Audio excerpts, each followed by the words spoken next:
গত 10 দিনের অতিবৃষ্টি এবং পাহাড়ি ঢলের কারণে যে বন্যা পরিস্থিতি সৃষ্টি হয়েছিল, সেই কারণে আপনারা যে কষ্ট করেছেন, কষ্ট পেয়েছেন, এখনো যে কষ্টে আছেন, আপনাদের এই পরিস্থিতি দেখবার জন্য, বুঝবার জন্য মাননীয় প্রধানমন্ত্রী তারেক রহমান আমাদেরকে পাঠিয়েছেন।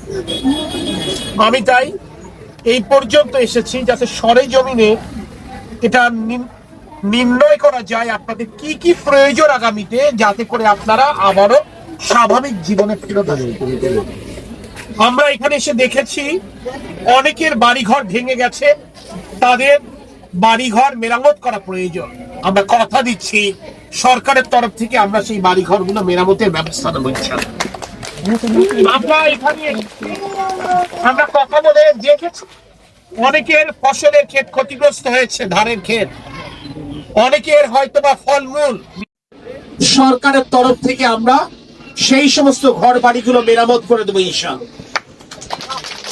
যাদের ফসলের ক্ষেত নষ্ট হয়ে গেছে, মাছের ঘের ভেসে গেছে, বিভিন্ন ফলমূল বিশেষ করে পেঁপে বাগান নষ্ট হয়ে গেছে, তাদেরকে আমরা সরকারের তরফ থেকে সহজ শর্তে ঋণ দেব, বীজ দেব, সার কীটনাশক দেব, যাতে করে আপনারা নতুন করে জীবন ধারণ করুন।